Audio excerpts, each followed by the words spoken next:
menyanyikan bersama lagu kebangsaan Indonesia Raya. Indonesia,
Assalamualaikum warahmatullahi wabarakatuh.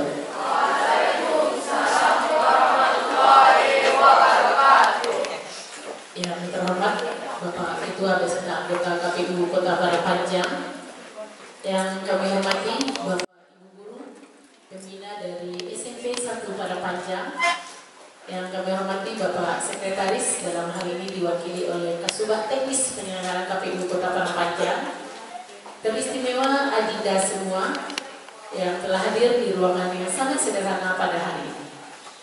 Puji syukur kehadiran Allah karena kita masih diberi kesempatan sehingga kita bisa melaksanakan kegiatan sosialisasi pemilu tahun 2024 untuk pemilih pemula di Kota Parapanjang. Salawat beriringan salam tidak lupa kita persembahkan kepada junjungan kita Nabi besar Muhammad SAW yang telah membawa umatnya dengan penuh keterang-benderangan suasana teknologi pada saat sekarang. Dan beliau adalah sunnah kita untuk hidup di dunia dan di akhirat. Dengan mengucap bismillah kita mulai acara ini, dan terlebih dulu alangkah lebih baiknya kita bacakan Ummul Al-Quran, Al-Fatihah.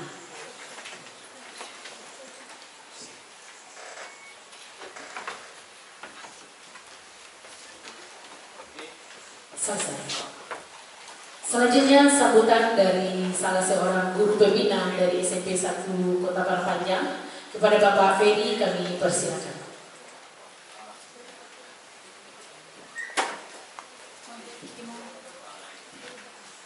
Bismillahirrahmanirrahim. Assalamualaikum warahmatullahi wabarakatuh.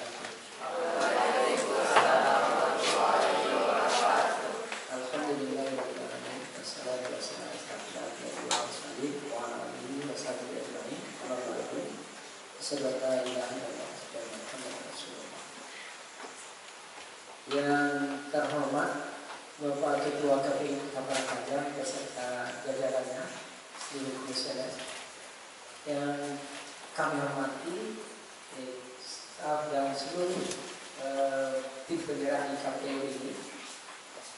Selanjutnya tugas yang memfasilitasi dan yang memfasilitasi kehadiran kami di sini. Bersyukur kita kepada Allah SWT pada kesempatan yang baik ini kita dapat diterima di aula KPU, dan terima kasih kami kepada KPU yang telah memfasilitasi dengan segala keterbatasan kami. Tidak mengira kami akan difasilitasi seperti ini. Selanjutnya salawat dan salam kita sampaikan kepada junjungan kita Nabi besar Muhammad SAW yang telah membuat dua pedoman hidup bagi kita, Al-Quran dan Sunnah. Pak Oka dan seluruh komisaris di KPU, kami komisioner di KPU, kami siswa SMP 1 yang dalam hal ini mengambil tema suara demokrasi mengharuskan kami untuk mencari informasi sebanyak mungkin bagaimana proses demokratisasi yang terjadi di negara kita untuk jadi bahan acuan bagi kami untuk keterpilihannya nanti presiden OSIS kami. Dan ini sebetulnya terjadi ke seluruh sekolah. Pertanyaannya kenapa SMP 1 yang mulai ini? Karena masing-masing sekolah di manapun di Indonesia ada yang menggunakan blog, dalam artian memang hanya itu saja yang dikerjakan dalam 2 minggu, dan ada juga yang sekolah membaginya dalam setiap hari pertemuan ada 2 jam. Nah, kalau dibuat seperti itu ada keunggulannya, ada pula kekurangan. Nah, kami di pihak SMP 1 memang bersepakat dalam 2 minggu itu kami menyiapkan anak-anak bagaimana rentang 2 minggu dia paham tentang berdemokrasi di Indonesia. Selanjutnya memang di dalam rencana kami ini, pertama kami datang ke sini adalah untuk mendapatkan informasi yang lengkap tentang dinamika pemilu yang terjadi, karena anak-anak kami baru kelas 2 SMP. Dari sisi usia dia belum pemilih, tetapi dari pengetahuan dia sudah mendapatkan informasi dari media sosial maupun dari media lainnya tentang pemilu. Nah, supaya tidak melenceng, maka kita arahkan langsung ke lembaga yang memang memfasilitasi seluruh warga yang punya hak pilih untuk mendapatkan informasi yang benar tentang pemilu itu.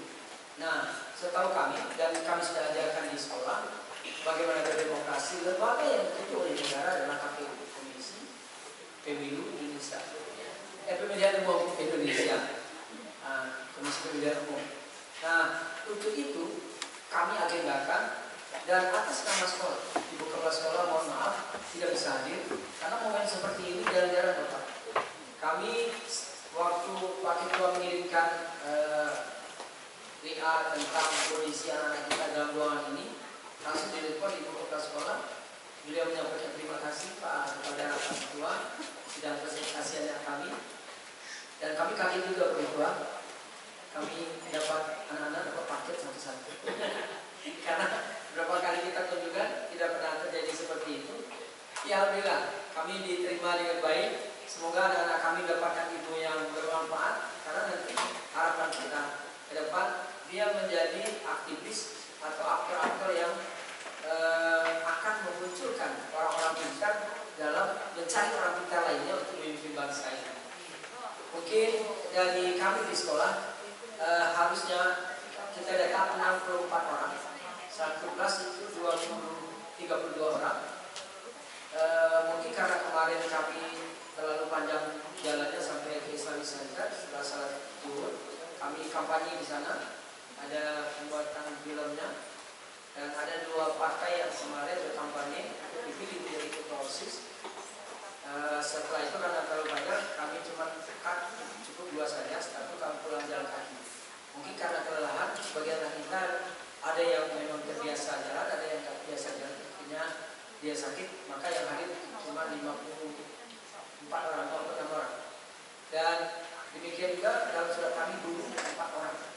Tapi yang satu lagi Bu Tata mendampingi untuk proyek kewirausahaan membuat makanan, maka beliau minta izin tidak bisa hadir dari. Mungkin itu saja yang bisa kami sampaikan. Kami sangat terima kasih sekali kepada KPU Padang Panjang sudah memfasilitasi kami, sudah menerima kami dengan lebih dari apa yang kami harapkan dalam catatan kami. Tentu itu semoga saja anak-anak kita mendapatkan pengetahuan yang cukup untuk bisa dibawa kembali ke sekolah, dan anak kami seperti yang Pak Ketua sampaikan tadi di ruangan, ada yang bertugas sebagai KPU nanti, ada juga yang memang berniat untuk jadi presiden atau kepengurusan atau menteri-menteri di dalam parlemen ini sampai saat nanti. Mungkin itu saja pernyataan dari kami. Mohon maaf kalau ada yang kurang berkenan. Terima kasih sekali lagi. Akhiri dengan wabillahi taufiq wal hidayah. Assalamualaikum warahmatullahi wabarakatuh.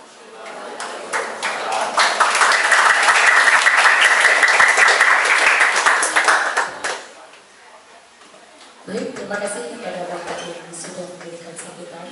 Selanjutnya sambutan dari Ketua KPU Kota Parang Panjang kepada Bapak Okta Nafisah dipersilakan.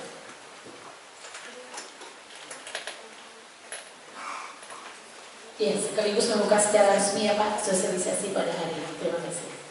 Baik, bismillahirrahmanirrahim. Assalamualaikum warahmatullahi wabarakatuh. Waalaikumsalam warahmatullahi wabarakatuh. Alhamdulillahirabbil alamin. Selamat pagi dan salam sejahtera untuk kita semua. Alhamdulillahirabbil alamin. Puji beserta syukur marilah senantiasa kita sampaikan kepada Allah Subhanahu wa taala, Tuhan yang Maha Kuasa, yang telah memberikan kesehatan dan kesempatan kepada kita semua yang hadir di ruangan aula KPU Kota Parang Panjang ini, tentu dalam rangka melaksanakan kegiatan pembelajaran bagi anak-anak kita, anak-anak semua yang pada kesempatan ini yang sangat luar biasa. Tidak semua di tingkat SLTP itu yang bisa berkunjung hadir di ruangan di lingkungan KPU Kota Parangpanjang, tetapi Ananda semua yang dari sekolah SMP 1 Kota Parangpanjang diberikan kesempatan. Alhamdulillah. Hapus dulu untuk kita semua. Selamat dan salam, sama-sama kita mohonkan kehadirat Allah, semoga disampaikan kepada arwah lulusan Muhammad Sallallahu Alaihi Wasallam. Yang saya hormati teman-teman komisioner. Jadi komisioner itu sekalian perkenalan kepada Anda semua bahwa Komisi Pemilihan Umum itu terdiri dari ada anggota KPU atau istilahnya dalam komisioner namanya, dari ketua dan anggota. Dan kami semua anggota KPU ini ada 5 orang. Nah, dari 5 anggota KPU itu ada 1 ketua dan merangkap anggota dan 4 orang lagi sebagai anggota KPU. Nah, di samping kiri saya ini ada Bu Edwirta, Insinyur Edwirta. Beliau adalah anggota KPU atau Ketua Divisi Hukum dan Pengawasan KPU Kota Parangpanjang. Beliau yang ada di sebelah kiri saya. Nah, kemudian selanjutnya yang di sebelah Bu Edwirta ada Pak Hari Hazari SPD, guru juga.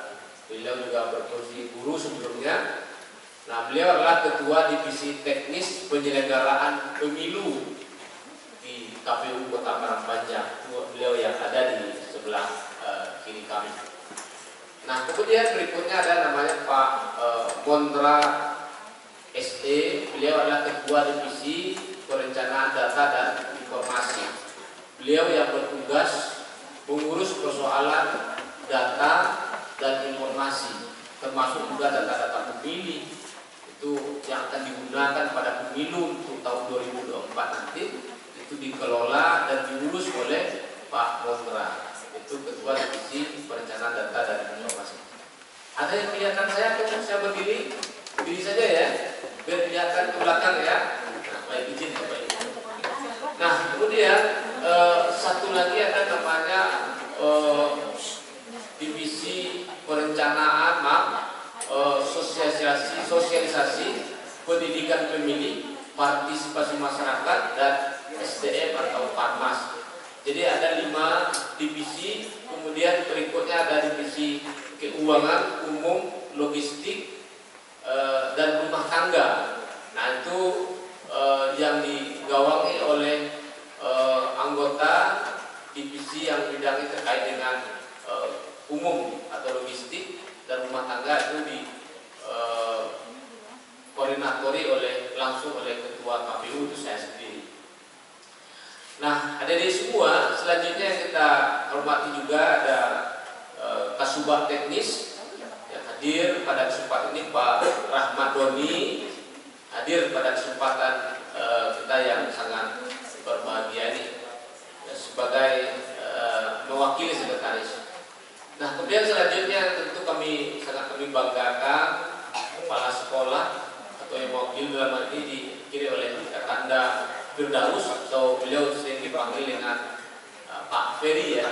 Kami sudah kenal cukup lama dan KPU Kota Parangpanjang sering bermitra dengan radio beliau, yaitu Radio Bahana ya. Nah, itu alat sebagai sosialisasi bagi kami KPU Kota Parangpanjang.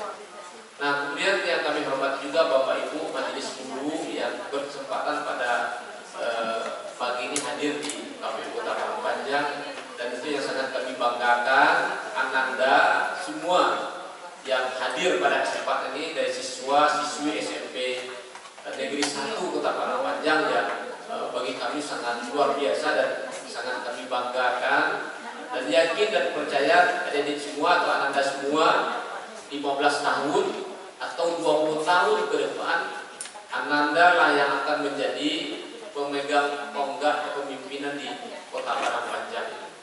Ananda lah yang akan menggantikan kepemimpinan, apakah itu kepemimpinan ada di wali kota, wakil wali kota, maupun ketua DPRD, maupun anggota legislatif legislatif atau DPRD Kota Padang Panjang atau provinsi maupun sampai ke Republik Indonesia. Bahkan ada yang kita mungkin barangkali menjadi Presiden Republik Indonesia. Banyak lembaga yang tentunya butuh proses kepemimpinan. Nah, tentu pada kesempatan ini kami atas nama KPU Komisi Pemilihan Umum Kota Padang Panjang beserta jajaran sekretariat kami mengucapkan apresiasi yang luar biasa kepada Ananda semua. Nah, pada kesempatan ini nanti Ananda akan kami berikan proses tahapan pemilu itu yang akan dilaksanakan nanti oleh KPU itu sendiri. Nah, nanti Pak Hari Azhari akan memberikan ilmu kepemiluan kepada Anda semua, kepada Anda. Tentu momentum ini, kesempatan ini Anda manfaatkan. Walaupun ini adalah bidang studinya PKN ini, semua ya. Nah, walaupun ini proyek yang berkaitan dengan pemilihan proses pendidikan demokrasi, kalau bagi KPU itu namanya pendidikan pemilih kepada siswa-siswa. Kami di bulan September ini fokus kepada sosialisasi kepada pemilih pemula. Siapa yang disebut dengan pemilih pemula? Yaitu warga Kota Padang Panjang yang baru pertama memberikan hak pilihnya ke TPS nanti pada tanggal 14 Februari tahun 2024 nantinya.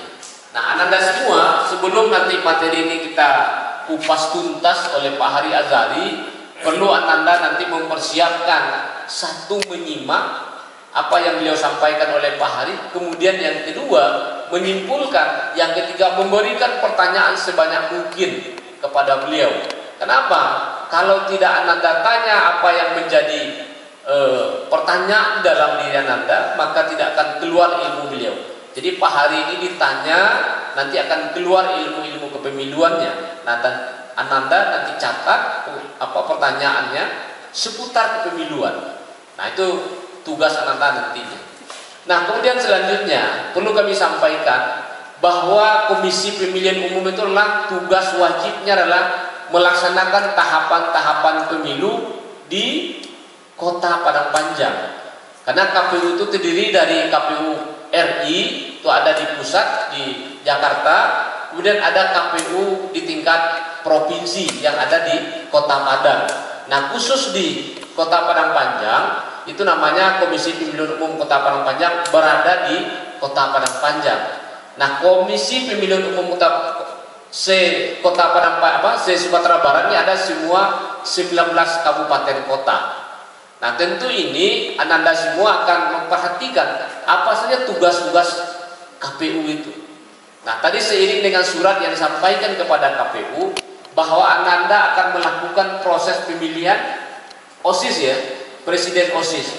Di sana sudah saya lihat ada proses pembentukan partai politiknya. Bukan partai mahasiswa, partai siswa lah. Artinya ini kenapa harus ada partainya? Ini merupakan alat kendaraan menuju kursi presiden siswa atau OSIS. Presiden OSISnya di SMP Negeri 1. Nah, sebenarnya jauh lebih ke depan Anda semua, proses pembentukan partai politik itu mesti kalau selama ini di SMP 1 sudah dikelola dengan baik, mungkin barangkali ada catatan-catatan pentingnya. Lahirnya partai politiknya itu, partai siswa itu dari mana? Apakah dari utusan perkelaskah ataukah pertingkatkah? Nah, ini yang perlu kita sinkronkan. Jadi lahirnya dua partai siswa tadi, ini lahirnya seperti apa? Dari mana prosesnya? Nah, pengalaman bagi kami KPU, proses pemilihan ketua OSIM ya, itu di MAN 1 Kota Padang Panjang atau tepatnya di MAN Gunung, itu sudah kami kelola seperti tahapan pemilu. Mulai dari proses pencalonan, mulai proses pendataan pemilihnya, mulai dari pembentukan KPU-nya, termasuk juga pembentukan pengawas pemilunya, pengawas tahapannya atau Bawaslu-nya, termasuk juga pembentukan KPPS. Siapa yang menyelenggarakan pemilu itu? Ya KPU.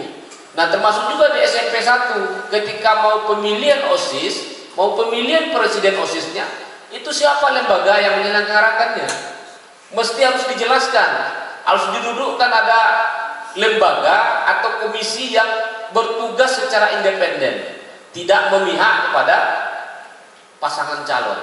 Nah, termasuk juga seperti itu pemilu, bahwa KPU adalah lembaga yang bersifat independen, itu tidak boleh memihak kepada peserta pemilu. Nah, Anda semua ketika sudah dibentuk pemilu KPU-nya, mesti ini harus bekerja secara independen. Tahu independen? Harus tidak boleh memihak kepada orang lain. Dia tugasnya menyelenggarakan pemilihan itu dengan baik sesuai dengan aturan yang berlaku. Nah, kemudian ketika ada pembentukan itu, siapa yang menyelenggarakan proses pemilihannya? Siapa? Sudah dibentuk nggak KPPS-nya? Sudah ada nggak dibentuk KPPS-nya? Nah, belum. Nah, artinya ketika Ananda sudah selesai proses diklat singkat di KPU Padang Panjang, mesti nanti panitianya membentuk siapa KPPS yang bertugas di hari H itu. Jangan memilih itu seperti memilih julo-julo, tahu nggak julo-julo? Arisan. Jalankan kardus, ayo masuk, ya. Masukkan kertas, belum kertas, tidak seperti itu. Nah, kalau Ananda ingin proses pemilihan presiden siswanya ingin dikelola seperti pemilu, satu dibentuk dulu lembaga penyelenggaranya. Siapa yang bertugas menjadi KPU, siapa yang bertugas menjadi KPPS-nya. KPPS itu ada 7 orang. Nah, itu seperti yang tahapan pemilu. Nah, nanti adik-adik, Anda semua, kalau nanti selanjutnya proses pemilihannya masih berada di bulan September atau Oktober ini, Anda semua silakan bentuk dulu. Utus orangnya apakah MPK ya? Kalau di OSIS itu MPK, Bang. Kalau di siswa SMP apa namanya? MPK juga kan? Nah, MPK yang berhak menentukan siapa KPU itu. Nah, nanti koordinasi dengan KPU, nanti undang kami sana akan kami bintek, KPU-nya akan, KPPS-nya kita bintek juga 7 orang. Seperti proses pemilu benar. Nah, kita cetak surat suaranya, kita adakan kampanye pasangan calonnya. Nah, itu seperti inilah nanti prosesnya. Sehingga Anda semua benar-benar disiapkan untuk menjadi KPPS jika nanti umurnya sudah 17 tahun nanti. Nah, bisa menjadi pengkaderan bagi KPU. Jadi orang tidak susah-susah lagi menjadi KPPS. Kenapa? Dari SMP sudah ada pendidikan ilmu kepemiluannya. Nah, nanti begitu proses presidennya jangan seperti proses seperti yang ambil kardus kemudian kumpul ke kelas, ya kan? Dibelung kertasnya atau pemilu raya. Nah, mesti apa? Surat suara yang dimasukkan ke dalam kotak suara itu harus sinkron dengan pemilih yang memberikan hak suaranya. Jangan sampai apa? Yang datang itu 50, tetapi surat suara di dalam kotak suara itu ada 55. Artinya tidak sih? Ada 5 surat suara yang tidak ilegal, tidak legal. Nah, ini mesti harus dijelaskan. Siapa pemilihnya, berapa orang pemilihnya, berapa TPS yang mau dibentuk. Nah, mesti dibuat TPS 1 ini pemilihnya, TPS 2 ini jumlah pemilihnya, TPS 3 ini jumlah pemilihnya. Mesti harus diurut seperti itu. Nah, karena sudah ada partai siswanya, nah artinya ada pasangan calon yang akan diusungnya. Maka dari itu nanti Anda semua kalau sudah keluar dari KPU ini mesti jadi pintar terkait dengan kepemiluannya. Nah, artinya apa? Kita akan proses nanti ini seperti apa namanya? Seperti tahapan-tahapan pemilu benaran. Nah, nanti akan dibintek, akan diberikan sosialisasinya oleh Pak Hadi. Secara umur Anda semua memang belum memberikan punya hak pilih ketika TPS itu.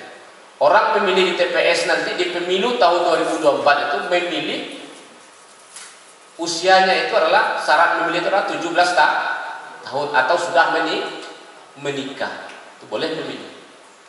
Usianya 15, usianya 16 tahun belum berhak memberikan hak pilih, kecuali dia sudah menikah. Dan kemudian memiliki KTP elektronik.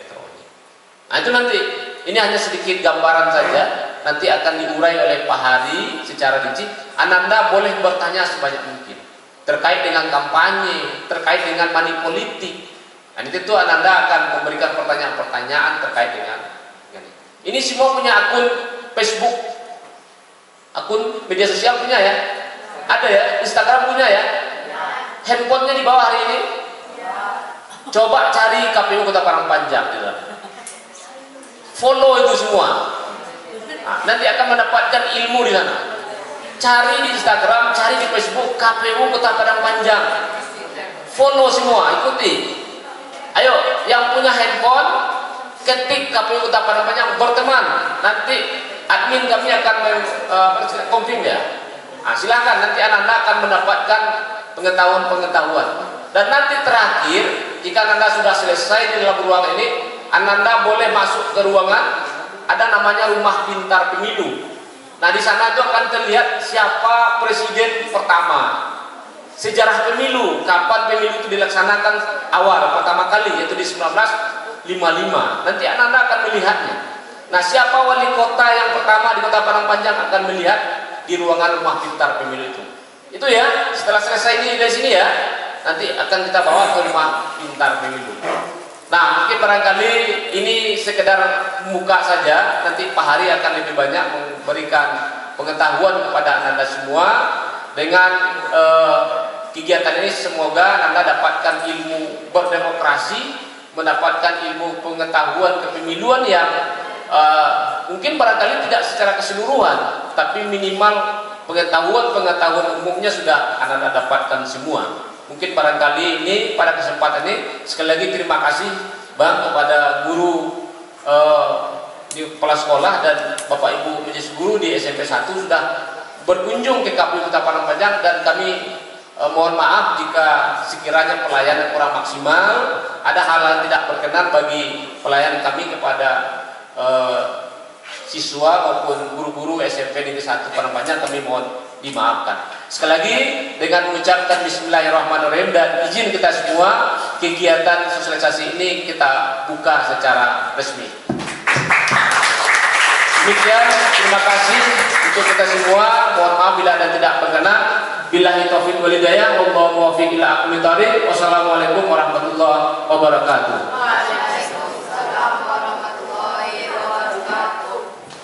Baik, terima kasih kepada Ketua yang sudah memberikan paparannya. Dan Adinda, kita fokus ya, kita lanjut ke materi kita yang inti, yaitu sosialisasi tentang penyelenggaraan pemilu tahun 2024 oleh Divisi Teknis Penyelenggaraan Bapak Hari Azari. Kepada Bapak kami persilakan. Boleh ya sambil dimakan snacknya boleh. Nah, kata Pak Hari boleh. Sudah habis atau masih ada? Ada yang mau nambah? Oh, ada yang mau nambah? Aduh, aman, sih. Karena memang sudah tidak ada lagi. Boleh silakan dulu Bapak Ibu, kita beri waktu untuk mencicipi snack yang sudah tersedia. Boleh silakan dulu, kita nikmati dulu snack yang sudah tersedia. Silakan Adinda semua.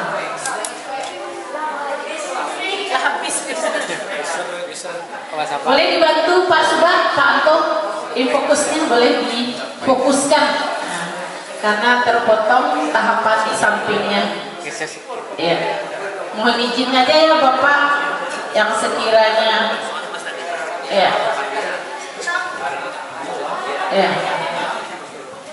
Boleh langsung aja ya Pak Ari. Oke, siap. Nanti kalau ada yang mau bertanya kita buka sesi tanya jawab ya. Boleh dicatat dulu pertanyaannya biar jangan lupa. Oh, ada Pak. Sudah kelihatan? Ada kelihatan? Ada. Dinding saya. Di dinding saja, coba dinding aja.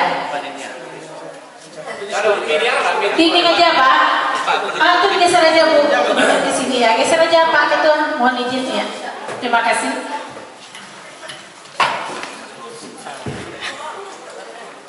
Rantek neknya.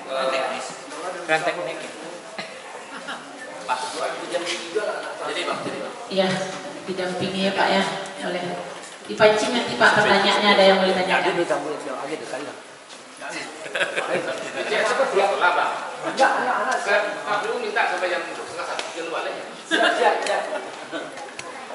Baik, terima kasih Bu Husni. Bismillahirrahmanirrahim. Assalamualaikum warahmatullahi wabarakatuh. Alhamdulillah. Alhamdulillahirabbil alamin wassalatu wassalamu ala asrofil anbiya'i wal mursalin wa ala alihi washabihi ajmain. Yang kami hormati Ketua KPU Kota Parahpanjang, Bapak Ibu Komisioner atau Bapak Ibu anggota, yang kami hormati PLH Sekretaris beserta Kasubag dan pejabat fungsional beserta seluruh staf di Sekretariat KPU Kota Parahpanjang. Yang kami hormati Kepala Sekolah SMP 1 Parahpanjang atau yang mewakili beserta majelis guru, dan yang kami banggakan anak-anak kami dari SMP 1 Kota Parahpanjang. Puji dan syukur kepada Allah Subhanahu wa taala, selawat dan salam bagi kita Nabi besar Muhammad SAW. Sebagaimana tadi disampaikan oleh Pak Ketua, bahwasannya KPU itu melaksanakan tugas keteknisan kepemiluan. Jadi penyelenggara pemilu itu ada 3, adik-adik. Jadi tidak bisa satu saja KPU yang menyelenggarakan pemilu ini, mesti ada yang mendukungnya. Yang pertama itu penyelenggara pemilu itu terdiri KPU dari pusat, dari provinsi, kabupaten kota, kecamatan, kelurahan atau desa, dan nanti petugas KPU di TPS yang namanya KPPS. Nah, itulah jajaran tingkat KPU. Jadi kalau dihitung personil seluruh apanya lebih dari 4 juta seluruh Indonesia untuk menyelenggarakan pemilu, lebih besar dari ASN. Jadi satu lagi ada yang namanya Bawaslu, pengawas pemilu, Badan Pengawas Pemilu.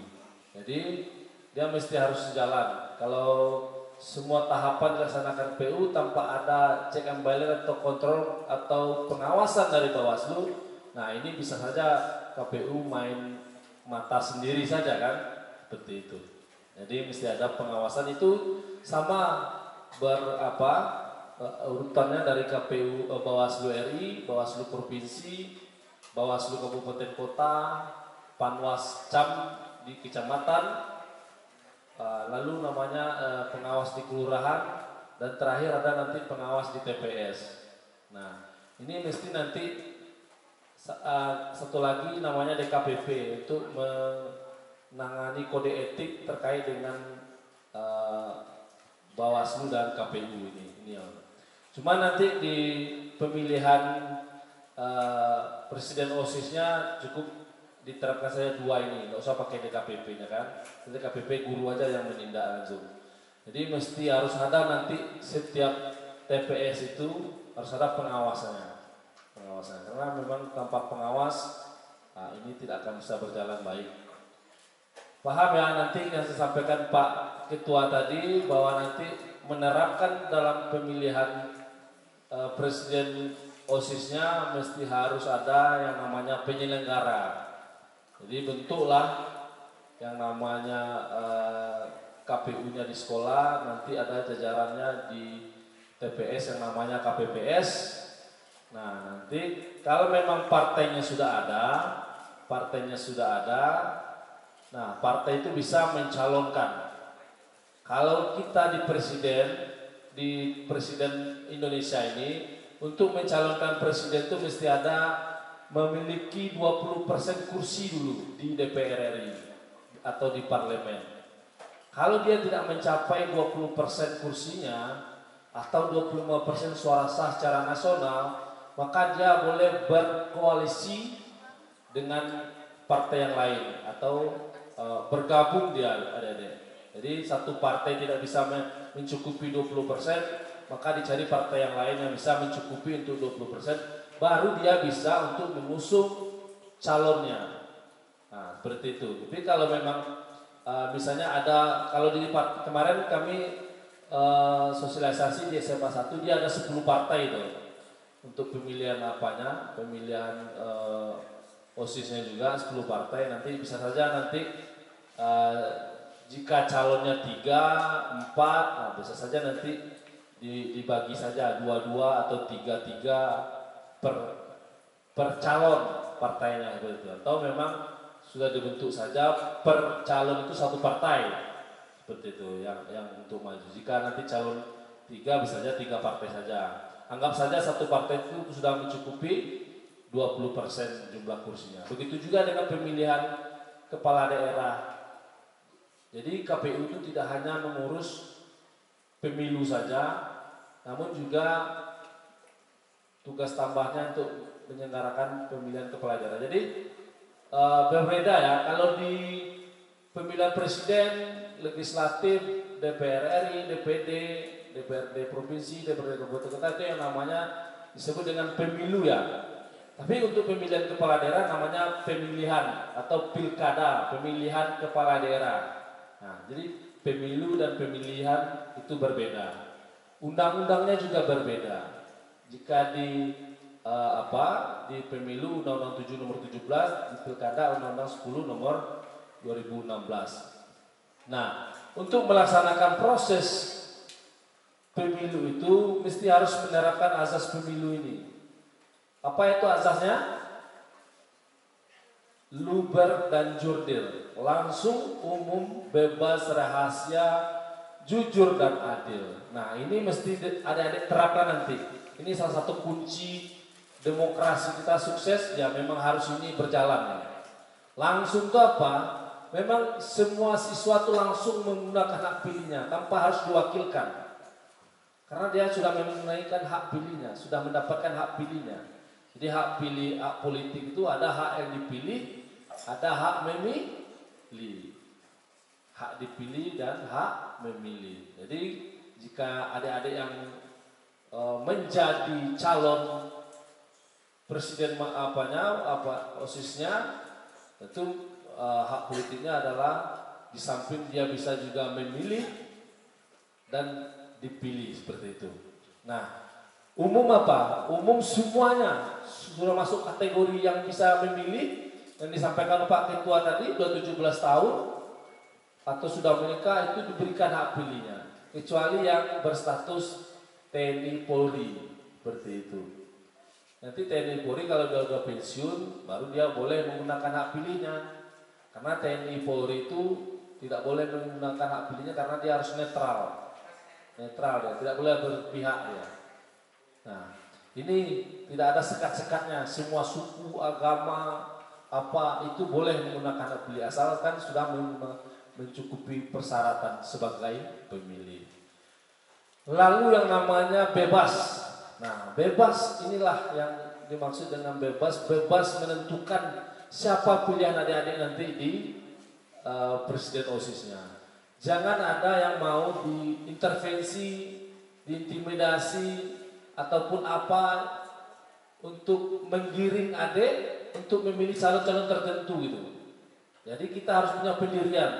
Begitu juga nanti jika adik-adik sudah mendapatkan hak pilih secara nyata untuk pemilihan presiden, legislatif, nah ini mesti harus kita terapkan di jiwa kita. Jangan mau kita dibeli hak pilih kita, hak pilih suara kita dengan hanya berapa ratus ribu saja, tapi kita mesti mandiri, jangan mau disogok. Jadi kalau memilih pemimpin, walaupun memilih presiden OSIS itu, pilihlah, lihat apanya dulu, karakternya, lihat orangnya, lihat visi dan misinya.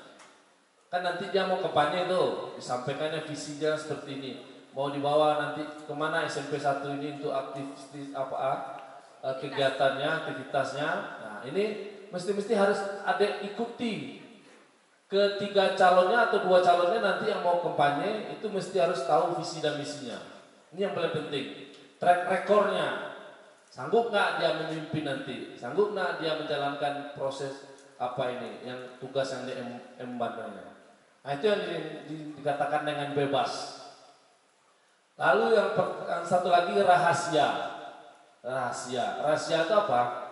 Jadi kalau di bilik suara itu tidak boleh satu orang pun yang tahu apa pilihan kita. Jadi benar-benar kita rahasiakan apa yang kita pilih. Misalkan ada yang kawan bertanya, saya pilih tadi itu ya. Jangan, kalau bisa jangan disampaikan lah. Nanti cukup kita saja yang tahu. Nah, kita saja tahu karena memang di bilik suara itu, di tempat TPS itu mestinya harus di belakang bilik itu tidak boleh ada yang bisa melihat. Bisa dibatasi dengan tembok, dengan kain, apa segala macam, nanti bisa ada diterapkan. Bisa jadi nanti di dalam kelas. Nah ini tempat bilik suara itu mesti di belakangnya tidak ada yang bisa menengok pilihan kita. Itu yang namakan rahasia. Nah jujur harus bertindak terkait dengan aturan yang berlaku, harus jujur kita menerapkannya. Satu lagi terakhir adalah adil.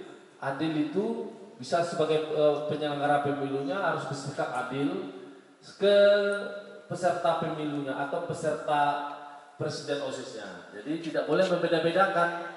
Kalau ini agak lain pelayanannya, satu ini agak dikurangkan pelayanannya. Nah, mesti harus sama, harus adil kita berlaku. Ke pemilih juga. Jika pemilihnya agak cantik, agak lain juga perlakuannya. Pemilihnya agak ganteng, lain juga perlakuannya. Jadi nggak ada beda-bedakan. Jadi mesti harus adil. Apa itu? Paham ya? Nah, lanjut kita ke tahapan. Ini tahapan perlu juga diketahui oleh adik-adik semua. Tahapan pemilu sekarang yang sedang berjalan yaitu di pencalonan ini. Di pencalonnya sudah masuk ke kategori nomor 6. Pencalonan itu banyak adik-adik. Kalau di KPU itu ada yang namanya pencalonan pertama itu DPD. Dewan Perwakilan Rakyat, Dewan Perwakilan Daerah. Nah, di DPD ini sudah dimulai di tanggal 6 Desember 2022. Kenapa? Ini mesti disosialisasikan berapa dukungan minimal yang mesti dia kumpulkan untuk mendapatkan tiket dulu. Tiket bisa dia maju atau mendaftar sebagai calon DPD. Nah, jadi prosesnya panjang. Nanti dukungannya misalnya kalau di Sumber ini minimal 2.000 pendukungnya. Itu disertai dengan KTP-nya, disertai dengan surat pernyataan pendukungnya. Ini KPU verifikasi.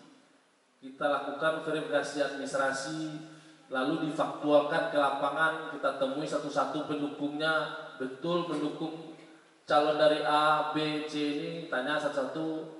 Kalau dia tidak mendukung, tinggal kita TMS-kan. Nah, TMS itu tidak memenuhi syarat gitu ya. Kalau dia mendukung, tinggal kita MS-kan, tinggal memenuhi syarat gitu itu. Ini prosesnya sudah dimulai di tahun 2022. Sekarang di proses di KPU itu proses pencalonan DPRD Kabupaten Kota. Jadi sudah masuk ke tahapan kemarin tanggapan masyarakat terkait DCS-nya, daftar calon sementara anggota DPRD Kota Padang Panjang. Nah, di KPU Kota Padang Panjang alhamdulillah tidak ada satupun yang masuk tanggapan masyarakat terkait calon-calon yang sudah kita umumkan ini. Atau memang tidak aktif, atau dia malas menanggapi, atau memang orangnya sudah ya itu aja kan. Tapi di daerah lain yang ada tanggapan masyarakatnya yang masuk, karena bisa jadi nanti calon itu menjadi BMS atau TMS lah. TMS nanti ada juga proses kalau adik-adik merasa tidak terpuaskan atau merasa dirugikan, ada jalurnya untuk menggugat di Bawaslu. Itu sengketa proses namanya. Kita mengajukan sengketa bahwa keberatan bahwa kita di TMS kan tidak memenuhi syarat, nanti disidang. Nah, itu sekarang prosesnya. Adjudikasi di Bawaslu, nanti juga ada perlakuan pergantiannya karena di KPU tidak ada proses sengketa, tidak ada proses tanggapan masyarakat, jadi agak santai. Kami fokus ke sosialisasi ya sekarang. Untuk pencalonan ini udah. Nanti setelah ada pencalonan DPR, ada pencalonan DPD, nanti juga masuk ke pencalonan presiden dan wakil presiden. Itu rencananya akan dilaksanakan tanggal 10 Oktober sampai 16 Oktober ini masa pendaftarannya. Nah, setelah ini diumumkan nanti di masa DCT-nya di bulan November masuk ke tahapan nomor 7. Tahapannya tahapan kampanye. Nah, tahapan kampanye. Nah, begitu juga ada aplikasikan ini besok ya, aplikasikan. Setelah partai terbentuk, nanti direkrut calon-calonnya. Partai merekrut calon-calonnya bisa satu partai satu calon, bisa satu partai dua partai satu calon, itu nanti mekanismenya diaturnya di sekolah.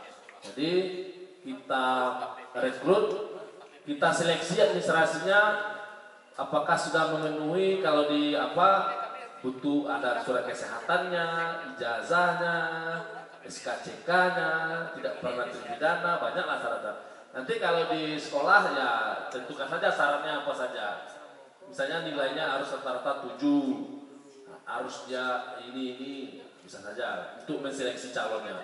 Nanti setelah dapat calonnya, lalu lakukan proses buat jadwal kampanyenya, misalnya satu minggu.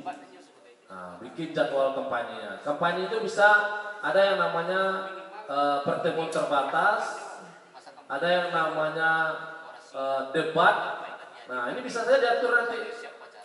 Kalau misalnya pertemuan terbatas atau pertemuan itu, nanti bisa saja dia berkampanye, dikumpulkannya siswa-siswa yang lain, nanti dia menyampaikan orasinya, menyampaikan visi dan misinya, pilihlah saya apa segala macam. Nanti juga diadu debat ya, bikin salah satu forum debat antara calon-calon. Nanti peserta yang lain tanya kepada calon presidennya apa yang mau dilakukannya. Nah, nanti kalau di KPU itu ada yang namanya masa tenang. Masa tenang itu dari tanggal 11 Februari sampai dengan 13 Februari 2024. Ada 3 hari. Kalau di siswa 1 hari aja cukup tuh. Atau 2 hari untuk masa tenang untuk mempersiapkan segala macam administrasi pemilihan nanti. Misalnya kotaknya, surat suaranya, apa segala macam, habis itu disiapkan nanti. Lalu tahapan selanjutnya di hari H-nya, hari pemungutan dan penghitungan suara. Di tanggal berapa? 14 Februari 2024. Nah, ini mesti ada ingat nanti. Ini walaupun kita belum memiliki hak pilih, nanti ingatkan orang tuanya. Ya. Nanti diingatkan orang tuanya.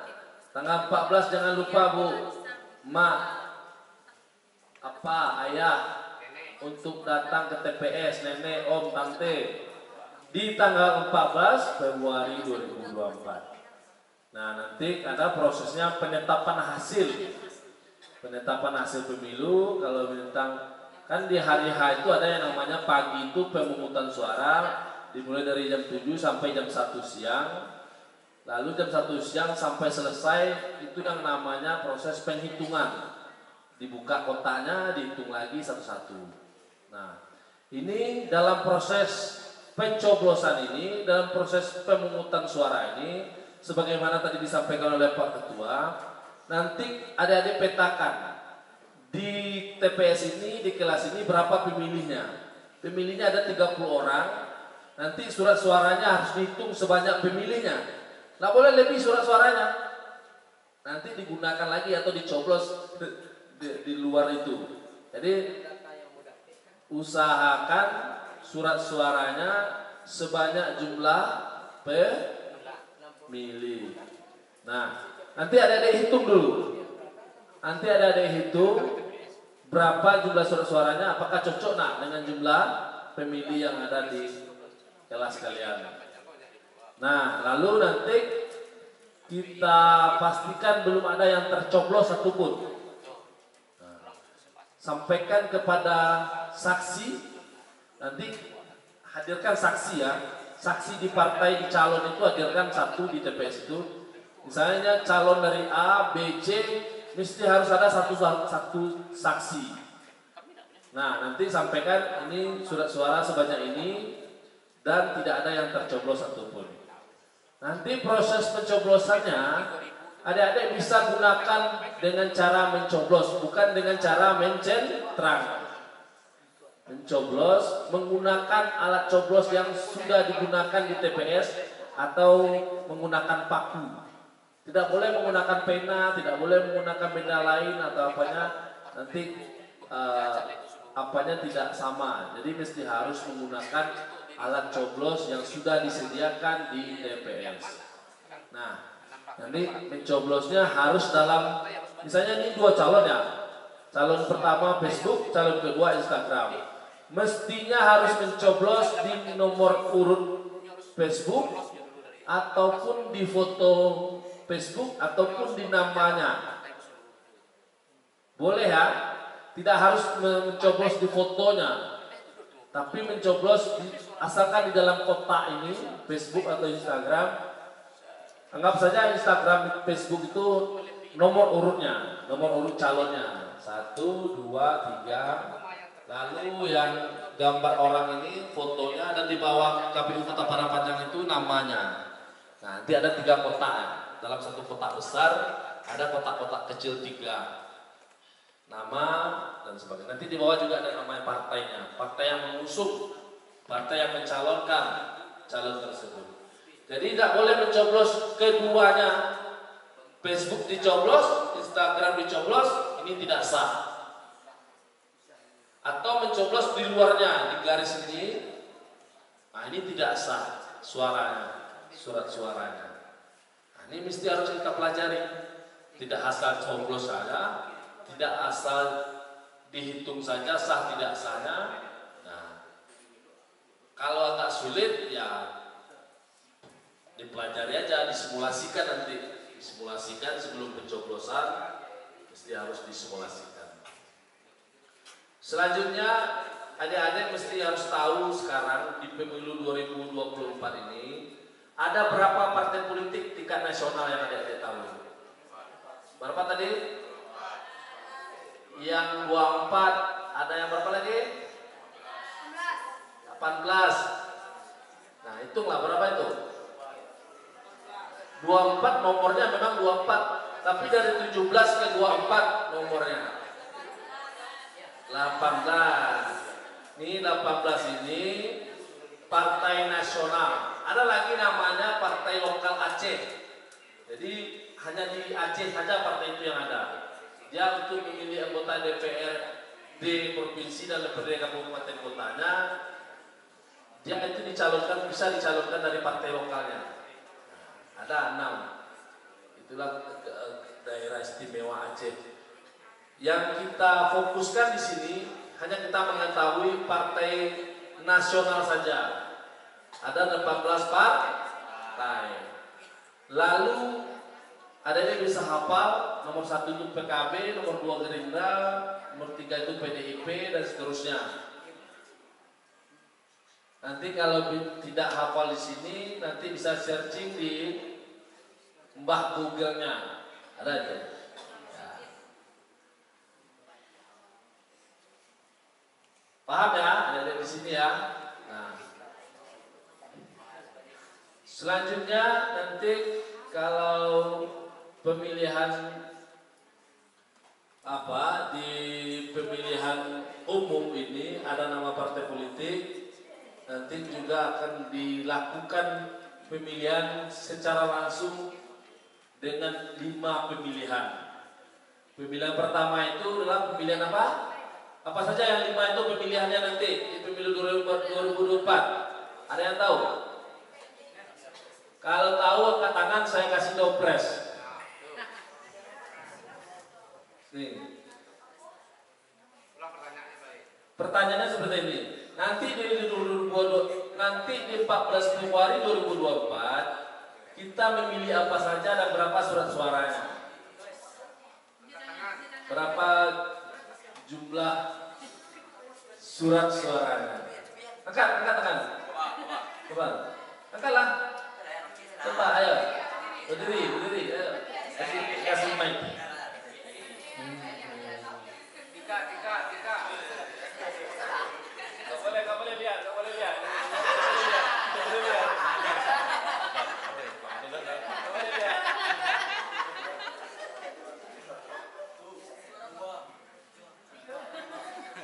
Ayo.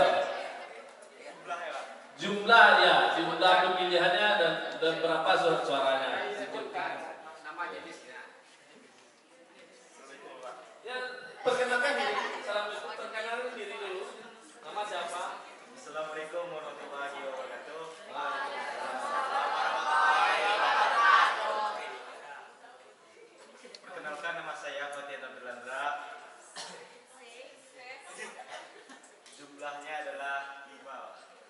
saja yang 5 itu? Presiden, wakil presiden, 1. DPRD, DPRD apa?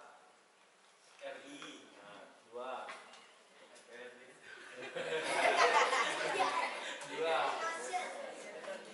DPRD, DPRD 2. DPRD udah. DPR RI 1. Presiden 1, 2 baru. DPRD 2,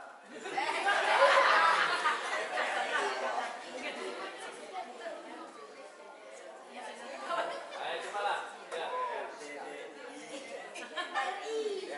DPRD RI. Nah, ketiga presiden DPR RI, DPD RI. Nah, 2 lagi. DPRD provinsi, 4. Nah, ganti. daerah, Nah, salah. Coba adik yang mana yang bisa? Coba angkat tangan. Mana? Mana yang bisa? Nah, dan belakang, angkat tangan, naik. Kasih mic belakang.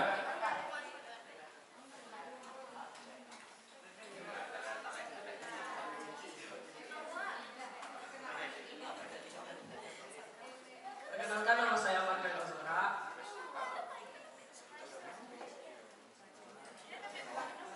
Jumlahnya ada 5, Pak. Ada 5, apa saja 5 itu? Presiden, DPR RI, DPRD, Gubernur dan Wali Kota. Nah, salah, belum tepat. Apa lagi? Itu perempuan di belakang kanan.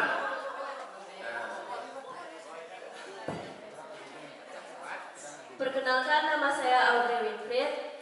Jumlahnya ada 5, yaitu presiden dan wakil presiden, DPR RI, 2. DPRD Kabupaten, DPRD Provinsi, 4. dan anggota DPR.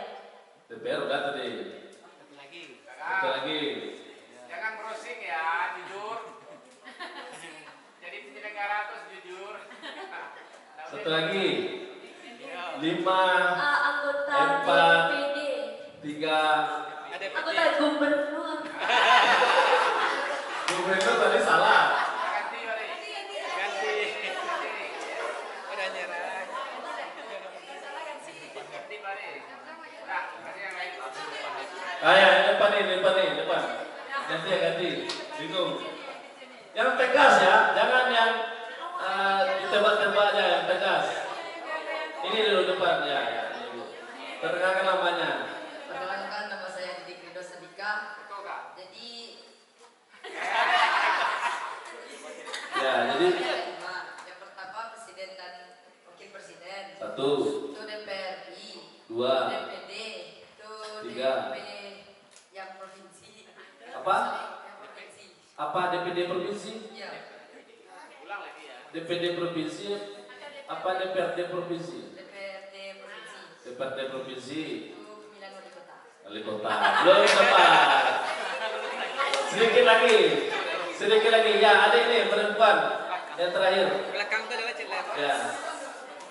Perempuan lagi kan? Perempuan lagi.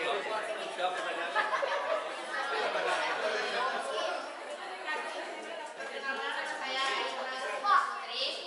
Jumlahnya ada 5. Yang pertama adalah presiden dan wakil presiden. Yang kedua ada DPR RI. Yang ketiga ada DPRD provinsi. Yang keempat ada DPD. Yang kelima.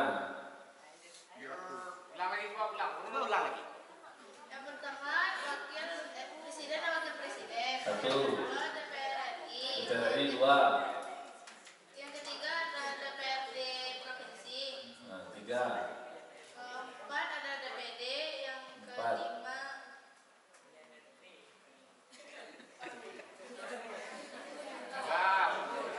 Ah, 3, 2, 1. Habis, waktunya habis. Oke, kita ganti soalnya. Ganti soalnya. Ya, untuk jawabannya ini hampir benar nih. Benar, banyak yang 4-4. Jadi ada pemilihan presiden dan wakil presiden, pemilihan DPR RI, pemilihan DPD RI, pemilihan DPRD provinsi, pemilihan DPRD kabupaten kota. Itu yang banyak nggak ketahuan, nggak DPRD kabupaten kota. Ini DPRD kabupaten kota. Nah, untuk DPRD kabupaten kota pertanyaannya, berapa jumlah anggota DPRD kabupaten, berapa jumlah anggota DPRD Kota Padang Panjang? Angkat tangan. Nah, ini depan. Jumlahnya.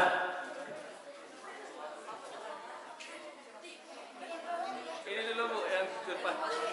Perkenalkan namanya. Perkenalkan nama saya Faiza Esa Bukit. Jawabannya adalah Kelas berapa? kelas 8. Jawabannya Jawabannya ada 5 anggota. 5 anggota. Belum tepat. Itu yang kesempatan lagi. Ayo kecil. Jawabannya adalah 20 orang. Betul. 20 orang. Silakan ke depan. Ke depan. Nirma Hadiah nama.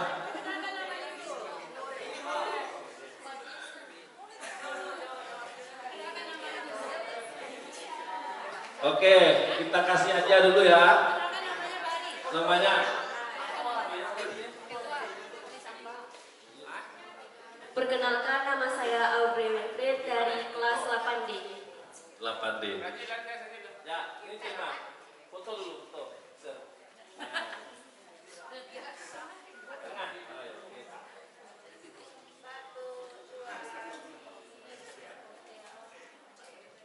Selamat ya. Kasih plus. Ya, silakan duduk.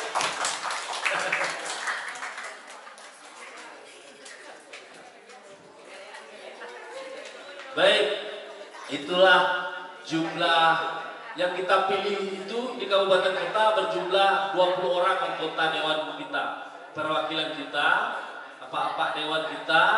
Di mana kantornya? DPRD di mana kantornya? Guguk Melintang. Ya. Itu yang di Guguk Melintang itu Kampung Dambak. Jadi untuk perlu diketahui, di Padang Panjang ini ada 2 daerah pemilihannya atau dapil. Ada 2 dapil. Dapil pertama itu adalah Padang Panjang Barat. Dapil 1 itu Padang Panjang Barat. Dapil 2 itu Padang Panjang Timur. Nah, dari 20 itu dibagi kotanya.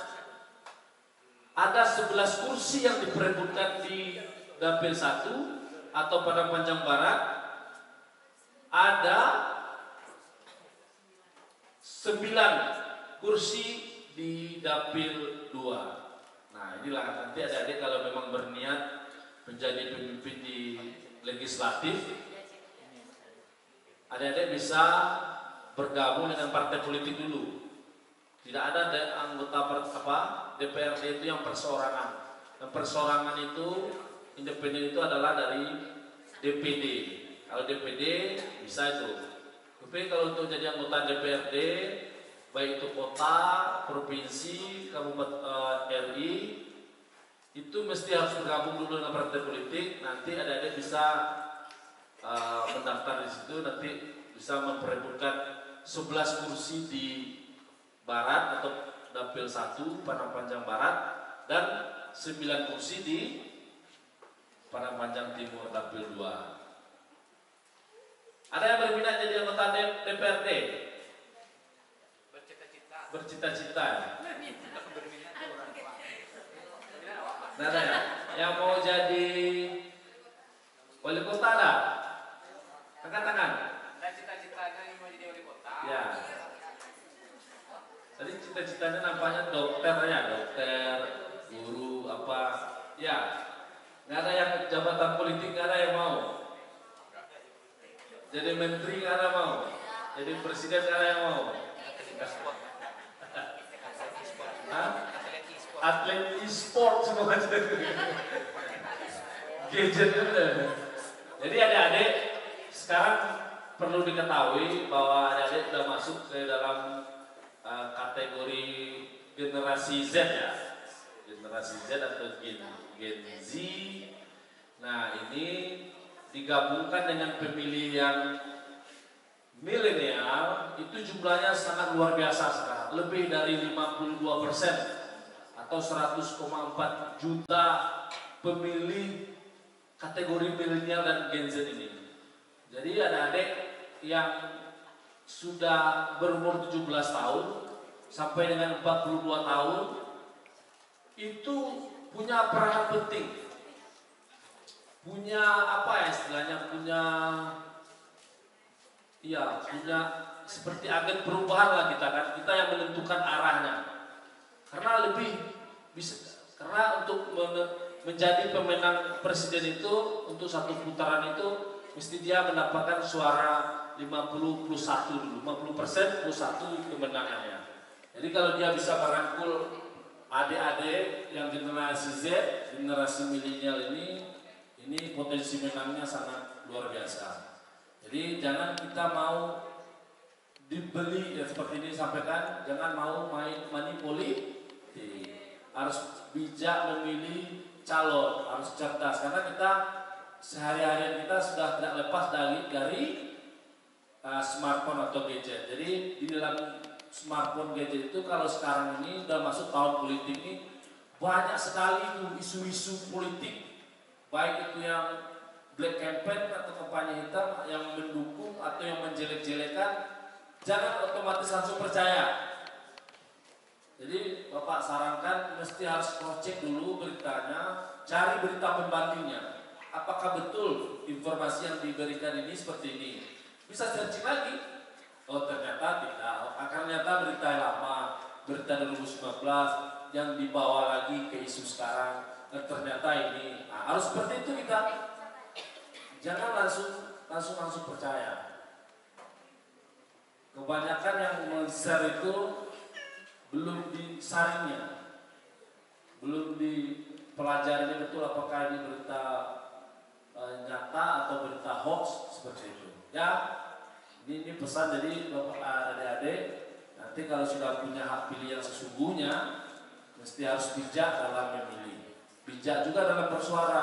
Jangan asal apa saja, asal komen saja, asal ngelantur saja, padahal dia tidak tahu sumbernya, tidak tahu yang aslinya seperti apa ceritanya.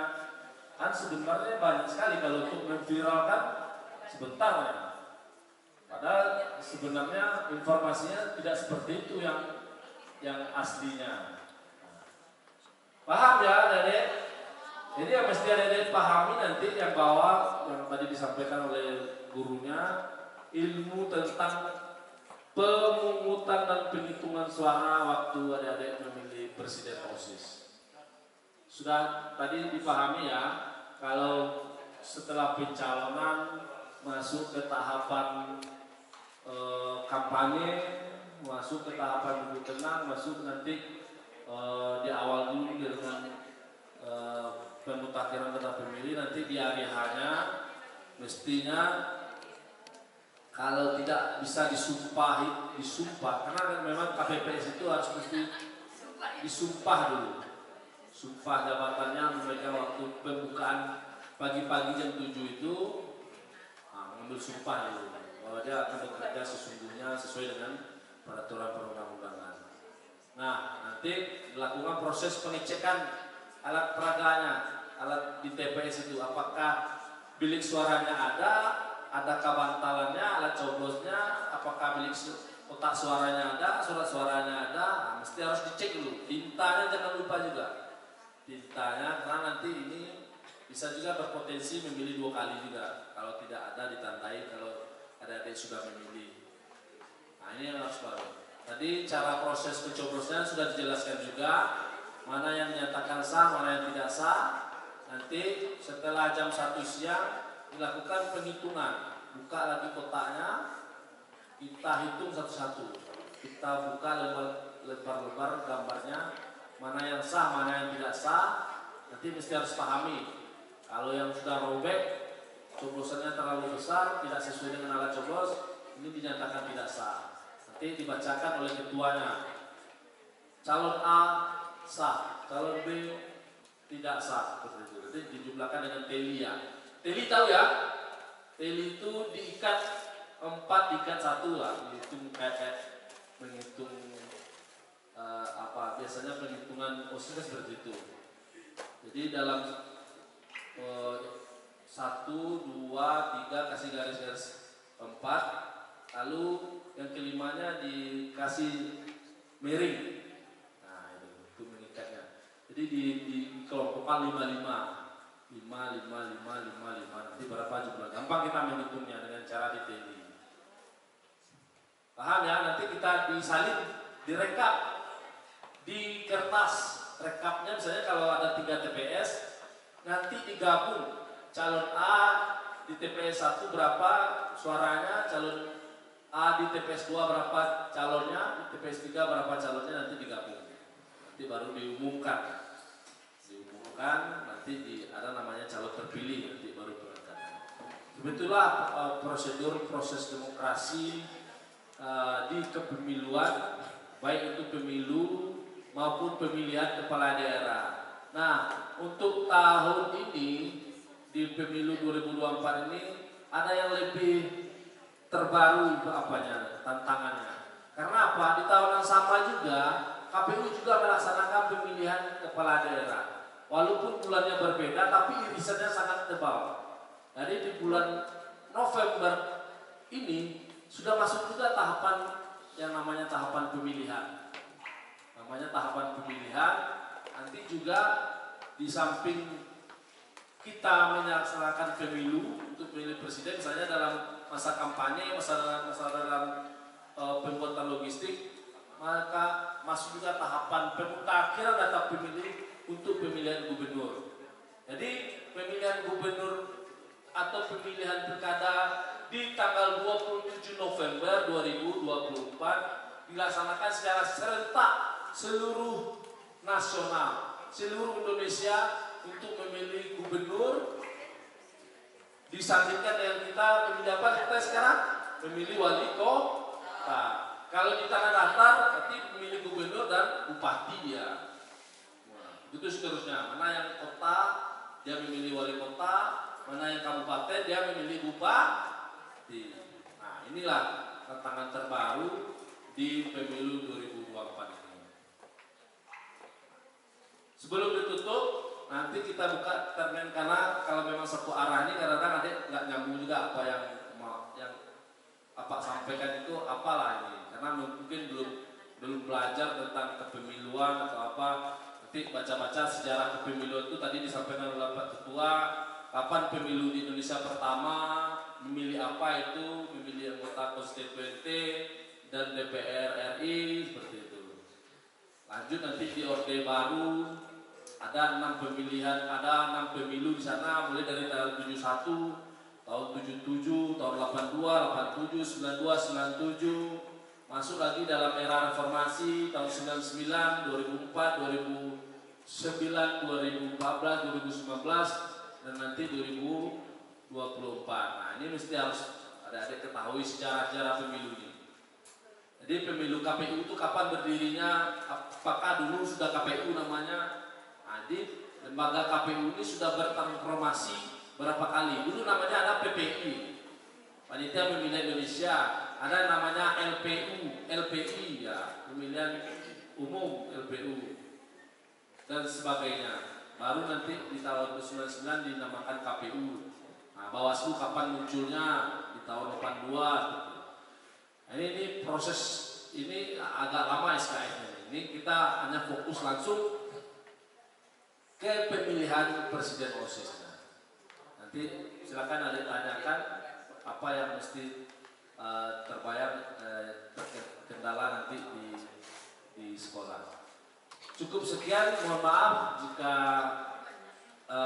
salah dalam pengucapan.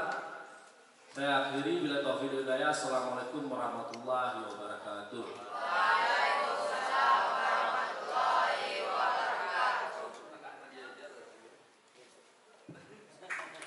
Baik, adinda semua, sudah banyak ya pengetahuan tambahan dari paparan Pak Hari tadi. Ada yang mau bertanya? Kita buka 3 penanya pertama. Boleh? Siapa? Angkat tangan. 2, 3. Oke, kita 3 dulu ya. Berarti yang sebelah sini. Yang pertama, angkat tangan boleh berdiri. Boleh berdiri, sebutkan namanya, kelas berapa. Nanti tujuan pertanyaannya sama Pak Ketua atau sama Pak Hari atau sama Bu Ed juga boleh. Assalamualaikum warahmatullahi wabarakatuh. Assalamualaikum warahmatullahi wabarakatuh. Perkenalkan, saya Keisha Amanda, siswi SMP 1 Kota Padang Panjang, tepatnya mewakili kelompok 2 dari kelas 8D. Saya ingin menanyakan beberapa pertanyaan. Apakah boleh, Pak? Boleh, sangat boleh. Baik, apa hubungan antara Bawaslu dan KPU dalam penyelenggaraan pemilu? Satu saja pertanyaannya. Boleh sebutkan dulu pertanyaannya semua. Nanti kita apa saja? Hubungan antara demokrasi dan pemilu, kepada siapakah KPU bertanggung jawab dalam penyelenggaraan pemilu? Tiga, oke siap. Tuh. Kita tampung dulu ya. Ya, kita tahu. Boleh tadi yang menunjuk kedua siapa? Bagian sini tadi kalau saya nggak salah. Siapa tadi yang menunjuk? Depan, oh dakwah dong. Atau ini yang sembunyi? Enggak. Depan ya, oke. Siapa tadi? Ada tadi perempuan satu lagi. Ah ya ini. Assalamualaikum warahmatullahi wabarakatuh. Waalaikumsalam warahmatullahi wabarakatuh. Saya Faiza Esa Pamuir. Saya dari perwakilan kelompok 4 kelas 8E. Partainya? Partai kami Partai RIA, Remaja Islam Anti Korupsi.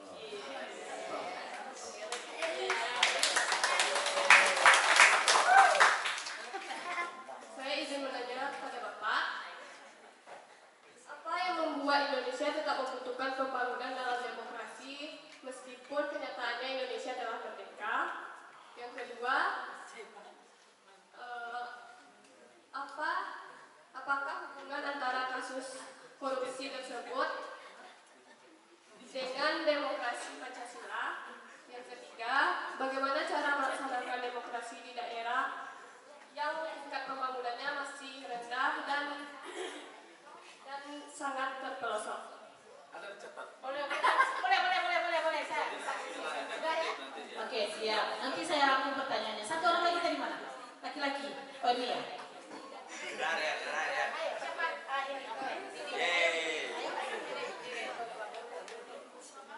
Nama? Assalamualaikum warahmatullahi wabarakatuh. Waalaikumsalam warahmatullahi wabarakatuh.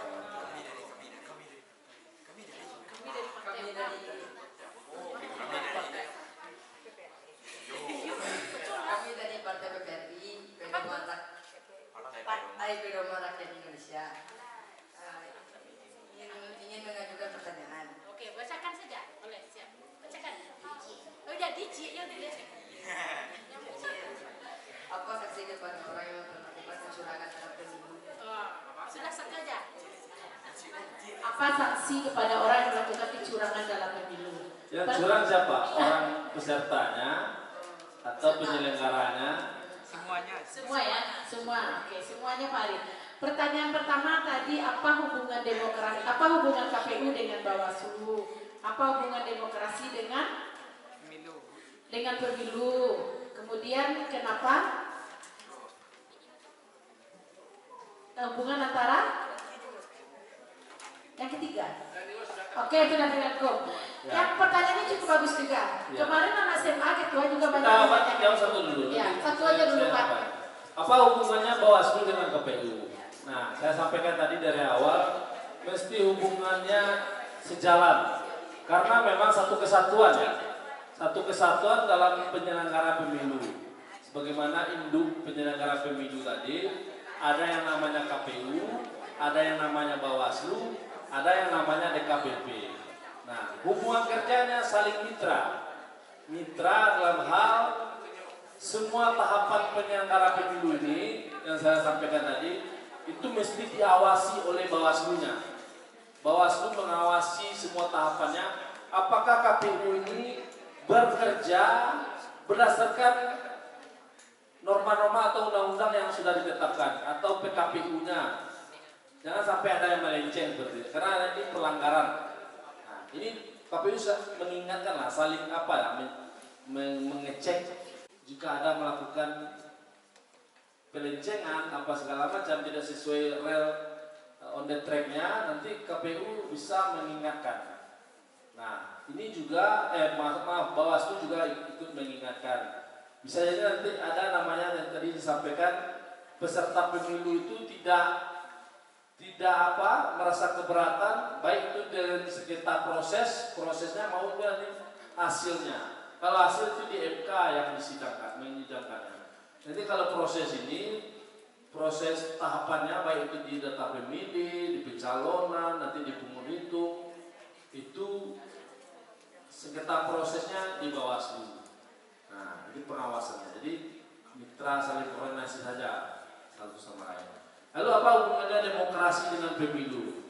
Ya sangat jelas hubungannya demokrasi. Tanpa pemilu tidak ada demokrasinya itu. Karena demokrasi itu kan sarana apa ya? Pemilu itu bagian dari sarana demokrasi karena memang dalam pengertian demokrasi oleh Abraham Lincoln itu kekuasaan itu berada di tangan rakyat, dari rakyat oleh rakyat untuk rakyat. Nah, bagaimana untuk menyalurkan kedaulatan rakyat itu melalui sarana pemilu ini?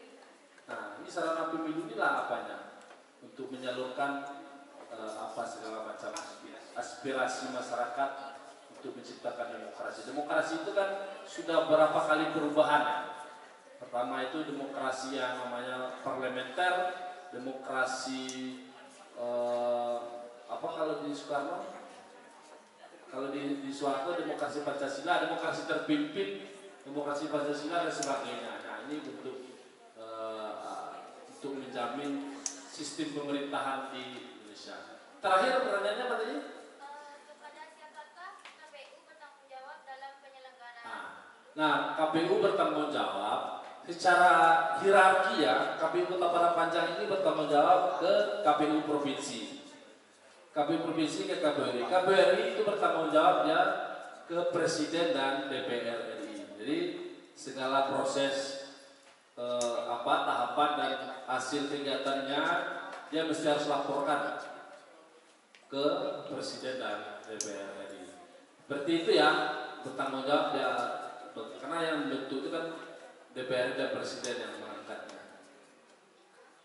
Selanjutnya di adik tadi Faizah. Bisa diulangi lagi? Apa yang membuat Indonesia tetap membutuhkan pembangunan dalam demokrasi? Ya. Apa yang membuat Indonesia? Ya karena kalau kita tidak dalam demokrasi ini kalau kita tidak rawat atau tidak perbaiki, nanti kita sebagai negara otoriter. Jadi tidak ada yang berdemokrasi itu, tidak ada lagi, hanya satu kelompok saja yang menentukan atau satu orang saja yang menentukan arah kebijakan. Makanya mesti kita harus perbarui, kita sempurnakan lah. Walaupun setelah zaman reformasi sudah banyak baiknya perubahan demokrasi, karena di masa orde lama, orde baru itu demokrasinya, nilai-nilai demokrasi tidak kelihatan. Walaupun katanya berdemokrasi ada juga pemilunya, tapi itu sudah diatur semua, dirancang dulu dari partainya 10, waktu orde lama partainya ada 48, masuk orde baru tinggal 10. Di tahun 73 ada yang namanya difusi, dikerucut lagi menjadi 3 partai. Nah, setelah reformasi tahun 99 dibuka lagi sebanyak-banyaknya partai yang mau mencalon atau mendaftar sebagai peserta pemilu. Atau di 1999 itu ada 48 partai lagi yang ikut bertarung di pemilu 99 itu, kontestasinya. Jadi mesti harus kita, karena setiap masa dekade itu berubah-ubah, karena kalau tidak kita rawat demokrasi ini, ya nanti seperti yang saya sampaikan tadi, bisa saja nanti dikelola oleh oligarki, oleh orang tertentu saja yang bisa.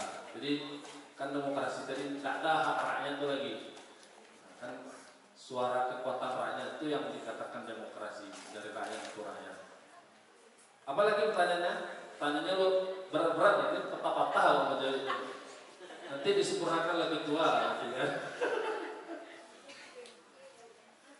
Lanjut. Apa hubungan antara kasus korupsi dengan demokrasi Pancasila? Ya, hubungannya kasus korupsi dengan demokrasi Pancasila. Ya, demokrasi ini kan berat.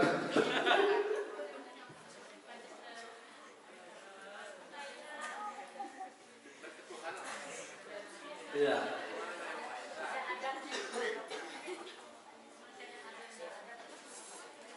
Karena korupsi ini memang di demokrasi kan sarana tadi kan di pemilu kita sudah menseleksi orang-orangnya, sudah menseleksi baik itu presiden, wakil presiden, DPR RI, DPD dan segala macam di lembaganya itu ini watak orangnya lagi yang mesti harus kita ya kembali ke orangnya. Ini kalau sistemnya sudah demokrasi tetapi masih juga menyalahi kewenangannya dengan cara korupsi, berarti dari di mana salahnya lagi? Orangnya. Kalau KPU sudah menseleksi secara ketat orang-orang yang akan ikut kontestasi itu, nanti tinggal kita lah yang menseleksi, memilih pemimpinnya dengan cara datang ke TPS, mencoblos itu betul-betul memilih orang-orang yang kita rasa tidak akan ikut korupsi dia nanti kan dia ada janji-janji kampanyenya segala macam kan ya itu janji-janji kampanyenya itu mesti harus kita perhatikan visi dan misinya. Lalu yang terakhir sudah cukup tadi ya? Sudah. Ketiga lagi masih ada. Bagaimana cara melaksanakan demokrasi di daerah yang tingkat pembangunannya masih rendah? Ya, kalau demokrasi yang tingkat pembangunan sangat rendah ya, ini yang mesti harus masif dalam mensosialisasikan demokrasi yang pembangunan sangat rendah. Memang ada ketimpangan pembangunan misalnya tersentralisasi hanya di Pulau Jawa, hanya di kota-kota besar, sementara daerah-daerah yang pembangunannya masih Nah ini kembali lagi kepada pemimpinnya, bagaimana nanti kita memilih pemimpin itu betul-betul membangun Indonesia ini secara merata, tidak hanya terfokus ke kota-kota besar. Jadi kota-kota kecil itu mesti harus mesti harus diperhatikan juga pembangunannya. Kira-kira seperti itu ya apa jawabannya secara garis besar saja. Lalu yang terakhir, kalau ada kecurangan kepada siapa dikadukan Pak? Itu ya. Sanksinya bagi yang melakukan kecurangan. Oh ya, sanksinya. Kalau kecurangannya ini kecurangannya seperti apa? Kecurangannya misalnya ada KPU itu melakukan merubah hasil. Misalnya kecurangan calon A dapat 10 dijadikannya 20 atau merubah hasil kecurangan seperti itu, atau ini tantangannya bertanggung jawab kepada hukum. Jadi ada pidananya. Kalau dia kecurangan menyeleweng terhadap tidak adilan peserta pemilu, bisa jadi nanti bertanggung jawab dengan kode etiknya. Dewan Kehormatan Penyelenggara Pemilu tadi itu yang akan nanti kalau memberhentikan tetap, memberhentikan tidak tetap, peringatan segala macam. Jika terbukti melakukan kecurangan dan segala macamnya, nanti diberhentikan oleh sebagai penyelenggara lah. Kalau kita di kabupaten kota itu diberhentikan oleh Dewan Kehormatan Penyelenggara Pemilu. Nah, secara keseluruhan kecurangan di KPU ini, kalau memang orang mendalilkan KPU itu curang, dia harus pernah bisa membuktikan di mana letak kecurangannya. Karena kemarin sudah saya sampaikan di waktu sosialisasi, tidak ada pemilu di dunia ini yang transparan di Indonesia ini. Seperti apa transparannya? Karena nanti di TPS itu ada yang namanya saksi per partai. Kalau partainya ada 18, berarti 18 orang saksinya. Tambah lagi DPD sebanyak 18 DPD, calon DPD, ada lagi 18 saksi calon DPD-nya. Nah, sudah ada 36 orang. Nanti kalau calon presidennya ada 3 orang, berarti tambah lagi saksi 3 orang dari calon presiden, berarti menjadi 39. Tambah satu lagi Bawaslu-nya, 40 orang. 40 orang ini sudah mengetahui seluruhnya hasil di TPS itu. Kalau dia merasa dicurangi, merasa dirugikan, otomatis salah satu partai atau salah satu caleg itu akan komplain. Karena KPU ini curang, ini memberikan suara ke calon tertentu atau apanya. Ini kita kan sama-sama hitung di TPS-nya. Nah, lalu nanti di TPS sudah selesai, kita rekap lagi di tingkat kecamatannya. Kita hitung lagi suaranya. Hitung lagi suaranya per kecamatan melalui per TPS tadi direkap.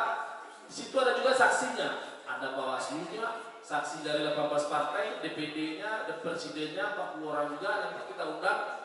Nah, di sana tidak bisa juga KPU bermain-main. Jika hasil yang rekapan dari TPS tadi berubah satu saja, maka calon yang lain akan keberatan. Kok suara kami hilang satu? Kok suara sana tambah 2? Seperti itu. Ada nama rekap di tingkat kota, tingkat provinsi, tingkat Indonesia. Nah, jadi seluruh suara itu nanti digabungkan menjadi apa? Nanti hasilnya di tingkat pusat. Nah, saya nggak apa juga gimana bisa dia mencurangi itu. Padahal saksinya ada, Bawaslu-nya ada, pengawas pemilunya ada, kepolisian ada, masyarakat menengok waktu di TPS itu boleh menonton. Mana yang sah, mana yang tidak sah. Seperti itu. Jadi kalau memang ada yang misalnya gila atau segala macam, itu bisa dipidana, dipenjara orang-orang yang melakukan kecurangan itu. Kira-kira seperti itu lah. Ya. Baik Pak Ari, karena waktu juga Pak yang memisahkan kita Pak. Karena adik-adik ini juga masih ada mata pelajaran yang akan diikuti di sekolah. Mungkin cukup segitu. Nanti kalau adik-adik ini masih ada pertanyaan, silakan kunjungi Facebook KPU, Instagramnya juga ada, atau yang mau konsultasi langsung juga boleh, silakan. Ya. Terkait dengan pemilihan OSIS, jika nanti ilmunya lupa, jika ada terpilih sebagai panitia pemilihan itu sebagai KPPS, bisa saja nanti petugas itu datang lagi. Cukup perwakilan yang bertugas 10 atau 20 orang, kami siap juga melayani adik-adik semua yang bertanya lagi. Kita ada yang mana yang kurang paham tentang pemilihan presiden khususnya, kami secara kelembagaan KPU Kota Padang Panjang siap menerima kunjungan adik-adik lagi. Seperti itu ya Bu. Iya Pak. Nah, kami tutup dulu pertemuan kita adalah siang hari ini yang cukup luar biasa antusias adik-adik semua. Mohon maaf jika adik-adik belum mendapatkan materi atau jawaban yang memuaskan. Di lain kali kita berdiskusikan di KPU Kota Padang Panjang. Bisa ya? Bisa dipahami semua materinya ya? Baik, kami tutup. Bila taufiq dan hidayah. Assalamualaikum warahmatullahi wabarakatuh. Ya, kita berikan aplaus untuk kita semua. Pertanyaannya bagus-bagus. Jadi generasi muda itu memang harus cerdas berdemokrasi. Jadi Bapak Ibu dan Adinda semua, ada sedikit kenang-kenangan untuk kepada sekolah atau untuk Bapak juga masalah ya Ketua. Kami mohon kesediaan Bapak Ferry dan Ketua untuk menyerahkan ada sedikit kenang-kenangan.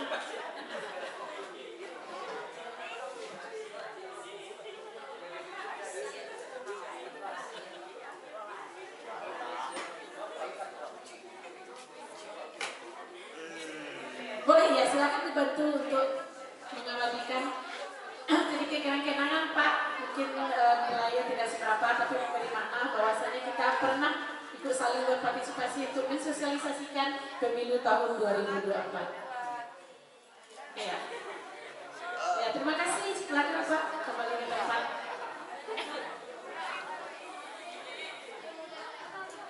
Baik, kepada KPU Kota Padang Panjang, siapapun dari mulai komisioner sampai seluruhnya yang di KPU ini, kami ucapkan terima kasih yang sedang dalamnya sama sebagai kepala sekolah. Kami nggak mengira ini depan bingkisan dan ini akan menjadi catatan bagi sekolah. Dan harapan kami seperti yang disampaikan Pak Ketua tadi, kami tidak lama lagi akan melakukan pemilu. Mohon bantu mendampingi kami bagaimana idealnya sebuah pemilu itu nanti. Semoga kita akan memilih presiden-presiden khusus yang terbaik di sekolah di SMP 1. Terima kasih atas segalanya. Terima kasih. Mohon maaf anak-anak kami yang mungkin yang namanya SMP. Iya, terima kasih. Assalamualaikum warahmatullahi wabarakatuh. Waalaikumsalam warahmatullahi wabarakatuh. Baik, Adinda semua, kita akhiri acara kita yang di ruangan ini cukup sekian. Ya, kita akan foto bersama. Terlebih dahulu kami ucapkan terima kasih. Mohon maaf apabila ada salah kata dan salah perbuatan dari KPU Kota Padang Panjang. Kami sudah dengan wabillahi taufiq wal hidayah. Assalamualaikum warahmatullahi wabarakatuh. Adinda silakan berdiri saja. Berdiri dulu semua. Ya, oke. Berdiri menghadap. Ya, oke. Silakan difoto dokumentasi. Nggak gitu sih kok Pak Ji. Silakan Pak Guru yang di belakang, Bu Guru boleh di depan. Ada Pak Guru dan Bu Guru tadi mana? Ya, boleh Bu di depan Bu. Pak Guru tadi mana? Pak Guru yang satu lagi yang pakai kacamata. Oh iya, maaf. Ya silakan. Ya. Lagi. Pemelayannya boleh? 2, 3. Iya, jangan pakai jari ya, karena kita lagi pemilu nggak boleh pakai jari. Boleh Adinda semua kita pergi mengunjungi ke rumah pintar pemilu. Silakan. Boleh Pak Doni dibantu diarahkan. Mereka mau melihat. Ada yang perlu mungkin silakan. Iya, sama-sama Adinda semua rajin-rajin ya, rajin-rajin. Jangan hanya main gadget aja, main HP,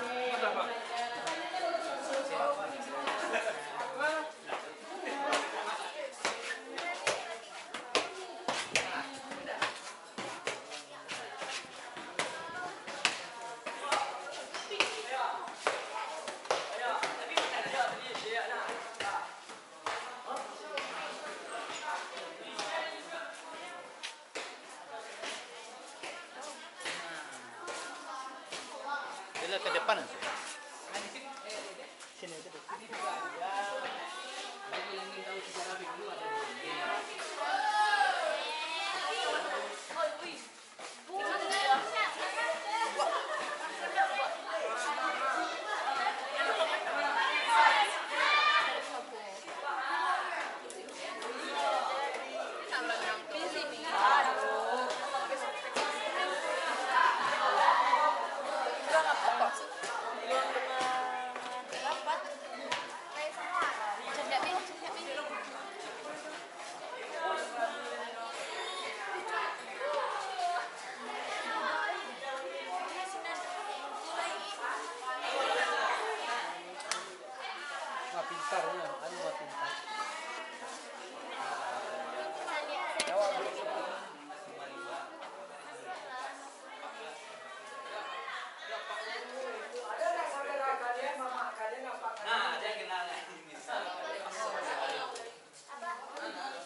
sama-sama.